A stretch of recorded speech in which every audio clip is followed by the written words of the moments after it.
Programang ito ay rated SPG. Striktong patnubay at gabay ng magulang ang kailangan. Maaaring may masiselang tema, lengguwahe, karahasan, sexual, horror o droga na hindi angkop sa mga bata. Maaabutan pa kayang buhay ni Giselle ang anak na si Justin? Alamin natin. Welcome back sa aking channel. Mga kaganapan sa abot kamay na pangarap. Napaka-intense nga ng mga kaganapan sa abot kamay na pangarap.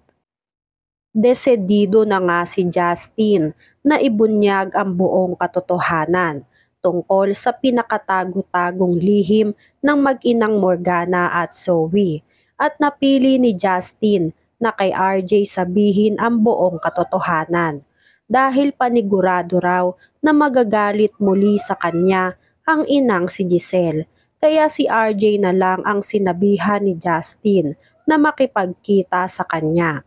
Tila nararamdaman na nga ni Justin na may pinaplano sa kanya si Morgana, kaya hanggat may oras pa nga ay gagawin ni Justin kung ano ang tama.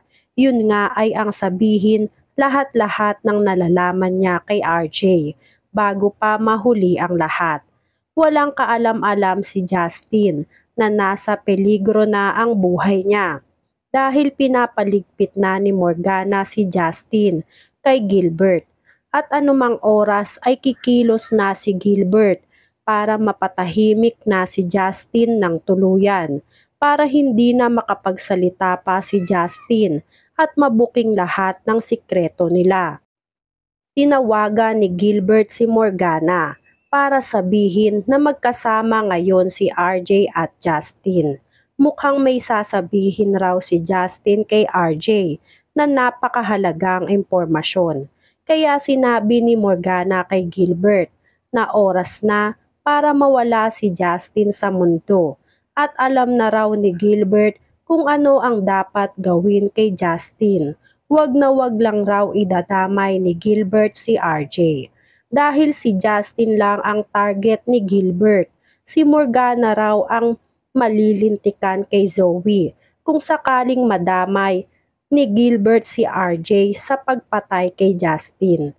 Kaya ayusin raw ni Gilbert ang plano nila, kundi ay malilintikan si Gilbert kay Morgana. Pinagmadali na ni Morgana si Gilbert bago pa makapagsalita si Justin kay RJ. Nakatanggap ng tawag si RJ mula kay Giselle, kaya naudlot ang usapan nilang dalawa ni Justin. Sinabi ni RJ na magkasama na sila ngayon ni Justin, at total naman raw ay napatawag na si Giselle kay RJ, ay bakit hindi na lang pakinggan ni Giselle kung ano ang mahalagang bagay na sasabihin ni Justin tungkol sa pamilya nila. Nag-umpisa na si Justin na sabihin kay RJ at Giselle ang gusto niyang sabihin. Hindi lang raw si RJ at Giselle ang involved, pati na rin si Annalyn at si Lynette. Kaya makinig raw silang mabuti. Sinabi ni Justin na matagal na silang niloloko ni Zoe dahil may sikreto si Zoe na hindi niya pinagsasabi sa kahit na sino. At silang dalawa lang ng Mami Moira niya ang nakakaalam. Nagtataka si RJ at Giselle kung ano ba ang sikreto ni Zoe at Moira na hindi nila alam.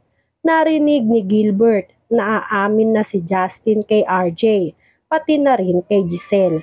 Kaya kumilos na si Gilbert para mapatahimik si Justin. Samantala, nalaman ni Zoe na may pinaplano si Morgana laban kay Justin, at pinapaligpit na ni Morgana si Justin kay Gilbert. Nagalit si Zoe kay Morgana dahil sa gagawin nito kay Justin. Sinabi ni Morgana na magkasama ngayon si RJ at Justin, at ang hinala ni Morgana ay sasabihin na ni Justin lahat ng sikreto nilang mag-ina. Kaya tama lang raw na ipaligpit na niya si Justin kay Gilbert. Nataranta si Zoe. Iniwan ni Zoe si Morgana at sinubukan na tawagan si Justin. Hindi sumasagot si Justin sa lahat ng tawag ni Zoe sa kanya. Gusto ni Zoe warningan si Justin na pinapapatay siya ni Morgana at kailangan na niyang umalis sa lugar kung nasaan siya. Napansin ni Doc Luke na hindi mapakali si Zoe, kaya nagtanong si Doc Luke kung okay lang ba si Zoe. Sinabi ni Zoe na hindi sumasagot si Justin sa lahat ng tawag niya. Nag-aalala raw si Zoe, kailangan niya raw na makausap si Justin. Sumagot si Doc Joy kay Zoe. Sigurado raw na umiiwas na si Justin kay Zoe dahil masama ang ugali nitong si Zoe. Nilapitan ni Zoe si Doc Joy. Tinanong niya si Doc Joy kung may problema ba siya kay Zoe. Sinabi ni Doc Joy na nagsasabi lang siya ng totoo, kaya wag raw magalit si Zoe sa kanya. Inawat naman ni Doc Luke si Zoe dahil alam ni Doc Luke na papatulan ni Zoe si Doc Joy. Kaya bago pa sila magkarambulan ay inawat na sila agad. Inis na inis umalis si Zoe. Hindi pa rin tumigil si Zoe na tawagan si Justin para pigilan na rin sa kung ano man ang binabalak ni Justin. Para na rin sabihin ang balak ni Morgana kay Justin. Ayaw ni Zoe na may sumunod pang iba kay Doc Katie. Kaya gagawin ni Zoe ang lahat para mailigtas si Justin. Sa kabilang banda, nakikibalita naman si Morgana sa hallway ng Apex. Nakita ni Giselle si Morgana. Nilapitan ni Giselle si Morgana at tinanong kung nasaan si Zoe. Lingid sa kaalaman ni Morgana na may alam na si Giselle sa pagkatao ni Zoe. Kaya hinahanap ni Giselle si Zoe para sa family meeting nila kunwari.